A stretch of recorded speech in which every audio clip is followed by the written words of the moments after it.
What it do, YouTube, and welcome back to the channel, man. And today, man, we're gonna be checking out Jordan couldn't survive in today's NBA.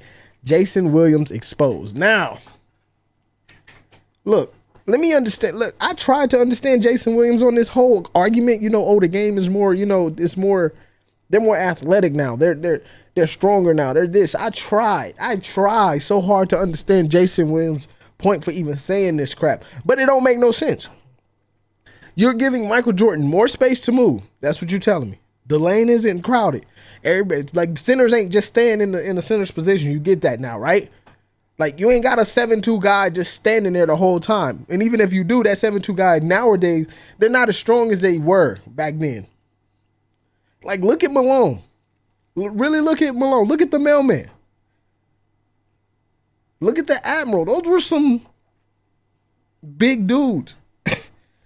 Give me a dude that's that size right now. Look at Shaq. Shaq was a big dude. Those are the guys that Mike had to go up against. The centers now are more space. They're more space oriented. When you look at the game, it's crazy. Just open space to get to the basket. You telling me Mike wouldn't average more points? Mike didn't shoot threes because it was not a thing back then. It wasn't like, oh, you got to shoot threes to win. We know Mike can shoot. So we can't take that off the table, but we don't check this one out. We don't see what's going on. I'm going to commentate when I can, but we're going to play it and kind of just let it go, all right? Past year, we've seen some crazy takes from former NBA players talking about Giannis, Steph Curry, Jokic, even Luka Doncic. But in today's video, I have found the holy grail of bad former player takes. As Jason Williams, yes, that Jason Williams went off on Michael Jordan, the greatest player in NBA history. I think you could put Michael Jordan on a team when he's in his prime and they get to the playoffs. No, I'm talking about players now. I'm talking about, well, with the rules back then, you put Michael Jordan on a team now. With these rules, he ain't getting to the playoffs. With these rules now? That joker can't hit sand if he fell off a camel, bro. What? Okay. I want to ask Jason Williams, if he watches, I pray he does watch this video. Jesus Christ, I pray he watches this video. Jason, can you explain to me how you can sit and say that when you've seen this man in action? You can say that Michael Jordan wouldn't be able to compete with these guys. When did he not? He was 36 on the Wizards, smoking the Kobe Bryant pack, putting them in bondage. What are you talking about? Shaq, one of the greatest players to ever do it, putting them in bondage. What are you talking about? Everybody on this list right now, you just, whew. So definitely pretty spicy off the bat, as Jason Williams says Michael Jordan stays in NBA. I swear to God, sometimes people just be saying shit. Due to his lack of jump shot. But that's he can have that take, but looking at the actual data, it's far from the truth. As looking at prime MJ in the playoffs, from 86-93, he shot exactly 36% from behind the line. In 93, he shot 38.9% on nearly 4 attempts, 92, 38.6% on exactly 2 attempts, and 91, 38.5% on 1.5 attempts. Looking at those 3 championship runs collectively, Jordan in those runs shot 38.7% from behind the line. And I find this take from Jason really odd because looking at modern day players, there's tons of guys who aren't great 3-point shooters who are still very effective and superstar guys. Like DeMar DeRozan, who shoots 35.2%, Tatum 35.3%, LeBron 38.2%, John Morant 34.4%, James Harden 33%, Jaylen Brown 35.8%, Anthony Edwards 35.7%, and Luka Doncic 35.3%. All those guys right there are all-star caliber players who aren't great 3-point shooters. And the common through line. But hey, all right. I know what you was going for. But you might have helped Jason with that one. If you look at everybody that you named, not a single one of them motherfuckers got a championship. I'm just saying. I'm just being real. Made the playoffs last year. He not saying, yeah, bro, you kind of fucked up, man. I'm just going to keep going. Looking at last year's leading scorers, among the top 25, 17 of those guys shot under 36% from 3, 10 of them under 35%, and 8 of them under 34%. Once again proving, even in the modern game, you can be a great superstar player with an average or below average 3-point shot. And once again, looking at Michael Jordan, in 13 years in Chicago, not once did he miss the postseason. And very early in his career, he was carrying some really bad Bulls teams. Look at 1988 and MJ's team. Yeah, that year, that Chicago triple-double team won 50 games and were the 4th seed in the East. MJ's 5 best teammates were Sam Vincent, Dave Corzine, Charles Oakley, Brad Sellers, and John Paxson. Hey, No don't do all-star Paxson like teammates, that, man. no Come on, superstar boys. teammates, no stacked super team. Really, it was a team full of role players. And Jordan individually averaged 35 points that year, the most in the NBA, was a steals leader, MVP, defensive player of the year, and played 40.4 minutes per game, the most in the NBA. If Jordan at 88 can make the playoffs with that team, why couldn't he do that in 2022? Yeah, because he got these role players are way better than the ones you had. Who qualify for the playoffs, with 4 of them being in the play-in tournament. I mean, looking at last year, you had the Brooklyn Nets who were missing 2 superstars for at least 30 games each. That team still went 44-38. Yeah. And looking at the Western Conference, you had Paul George missing 31 games to the Clippers and Kawhi being out the entire season. Even with that being said, they went 42-40 and had the 8th best record in the Western Conference. The overall data, the facts, and just the context are not on Jason Williams' side. Yeah. The illegal defense situation back when MJ played, man, when he had that ball on the wing, all he had to worry about was the primary defender. He not even worry about the primary defender because they had no chance. The secondary, he was looking for where the help's coming from. And back then, the help had to come from the weak side block. Well, now you put LeBron out there on the wing. He got a guy at the block, ball side block, got a guy at the ball side elbow, and the primary defender. No. This So your statement is because of how the defense is played, that's helping. That's gonna help the case that Michael Jordan couldn't play in today's game. You bullshit me, bro. Did you just hear what you said? The reason why they do that to LeBron, because LeBron is slow as fuck. They know he can't do that. You can't do that to Mike. Because what you're doing is you leaving the lane wide open for this man to drive and get you. They know LeBron James can't shoot. He has to go to the basket. Jason, are you not paying attention to the game no more? Because you're not making no sense. That's all I'm saying. Are you not watching the game? Because I'm telling you right now, you bogus. You're not making no sense. They do that because LeBron James can't shoot. They forcing him to shoot. What are you saying? Be real. They know if they clog the lane and sit in the lane, Michael Jordan still can hit the mid-range. The one thing that LeBron James don't got. That's why they do it. You put a person right here on here because they know LeBron James is a passer first. What he's going to do is he's going to try to get a pass off and then dive by his man to throw it back to him so LeBron James can get a dunk. Mike don't do that. Jesus Christ. You can't do that same defense on him. The only thing you can do to stop Mike legit is sit 6 people in the freaking paint. You have to sit your whole team in the paint and pray he don't hit the mid-range on you every time. Or he doesn't decide to hit a 3. That's what you have to do. This man walk on water and y'all out here acting like this some bum-ass nigga. No. They do that because LeBron James can't shoot. He can't. Everybody knows that. Well, you see when they go on LeBron, let me watch this video, man. I'm pissing me off. Is one of the biggest myths and false narratives about the 1990s. Ah, damn, boy, I swear to God, people just don't want Mike to There win. was no zones, no traps, and not even double teams. If you were a novice to basketball and you hopped on YouTube, you yourself could prove this wrong. Watch the full games, watch The Last Dance, even highlights, and you could realize this is 100% false. Now, the one thing I will say, looking at the 90s, there was a rule called illegal defense, which in theory eliminated the zone.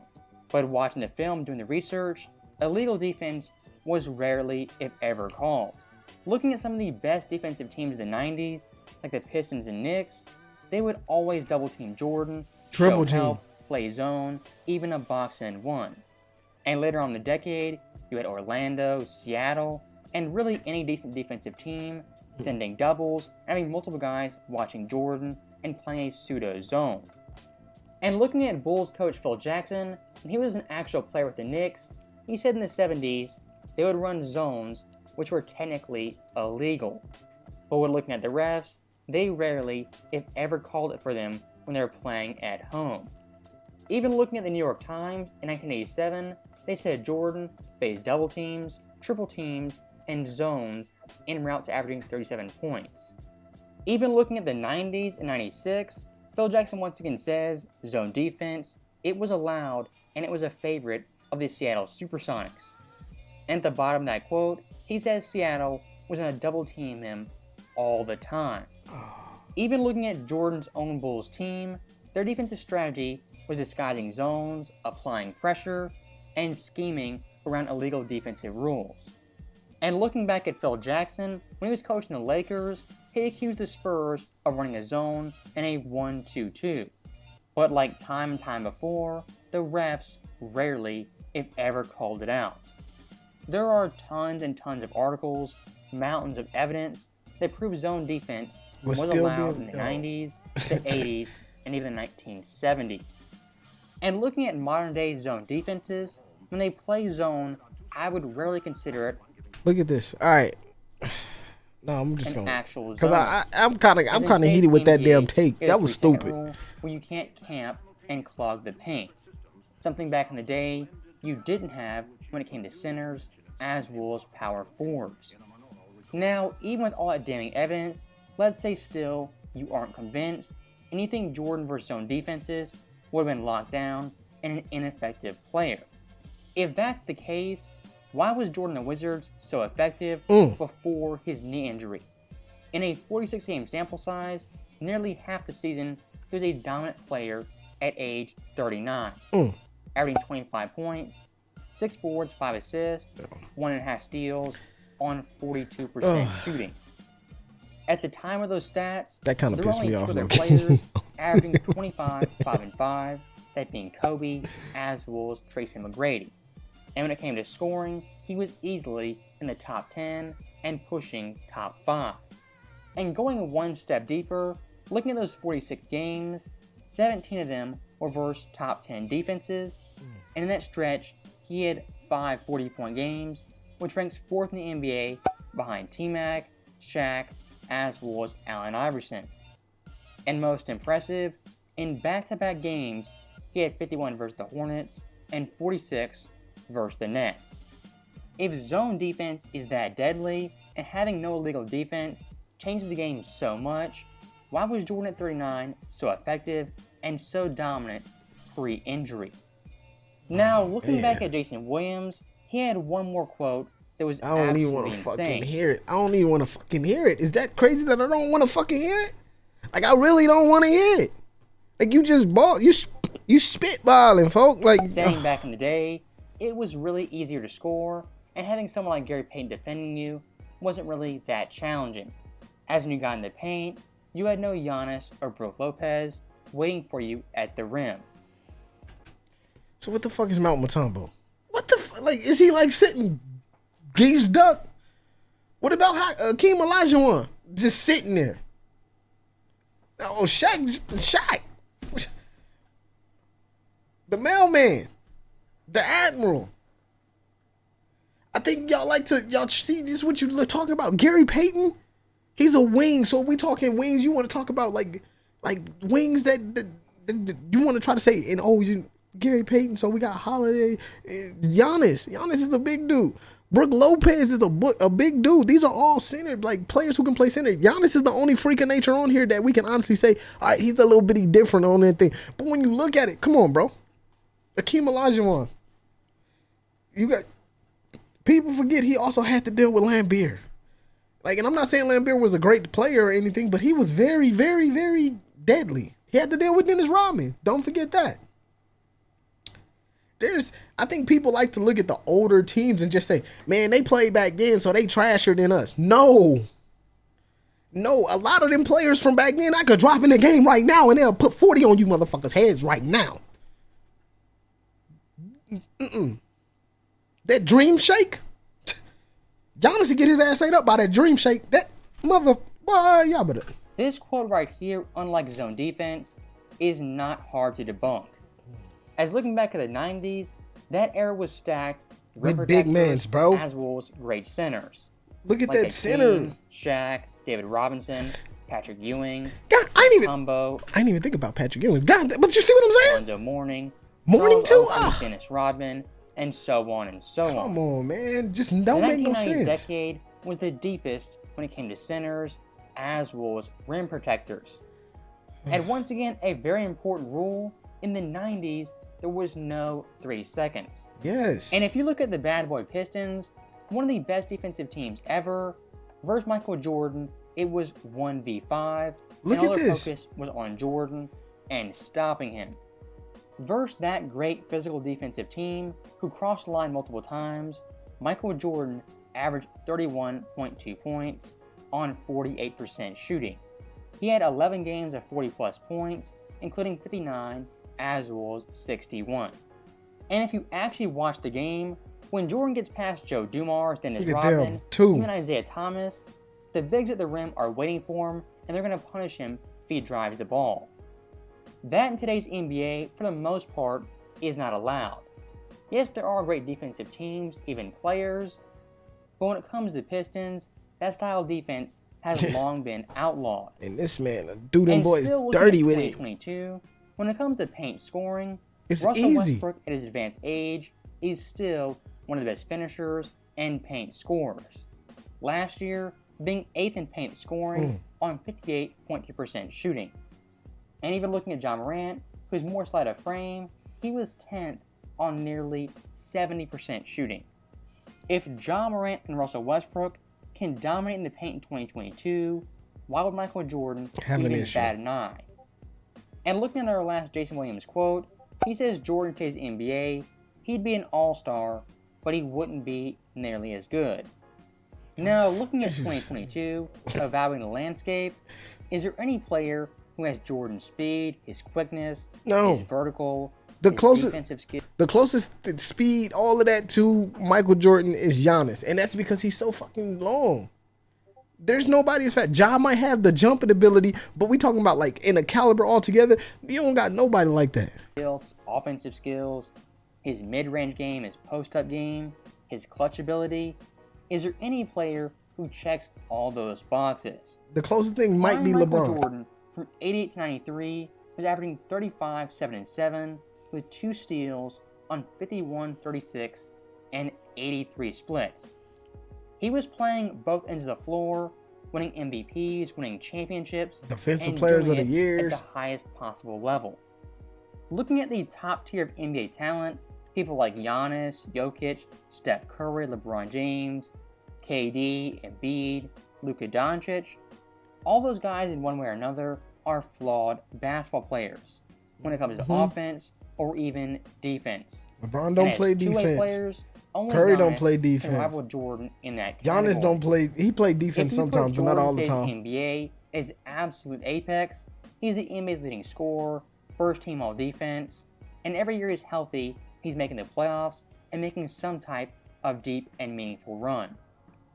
The bottom line for this video being, any all-time great player, top 15, top 25, they'd be great for the most part in any era. That goes for Jordan, LeBron James, Kobe, Magic, Bird, all those guys. Now with that point being made, that is the end of the video. As always, thank you guys for watching. Hope you enjoyed it. Alright, man, that is the end of this one. Look, man, I'm going to be real with you. I think Jason was just hot that he got done up, tossed up and flipped the fuck up by motherfucking Michael Jordan. That's what it had to be. He on that man Glizzy. Real talk. He on that man Glizzy. It don't make no sense to say these things. When you know for a fact who Mike is, bro. That's like you saying like that's like somebody who know hip hop saying Eminem couldn't survive in today's rap game if he was Slim Shady. What? That's like somebody saying that. You get that, right? That's like somebody saying Bo Jackson couldn't play in today's NFL. You get that, right? You get what I'm trying to get you to understand? I'm saying you don't make no sense, son. I'm saying you mental or something. That's what I'm saying. But, man, I'm going to go ahead and get off this case because this man done made me mad, man. Thank y'all guys for checking out this video, man. Hit that like button, subscribe to the channel, turn your notifications on, and I'll see y'all in the next one. Peace.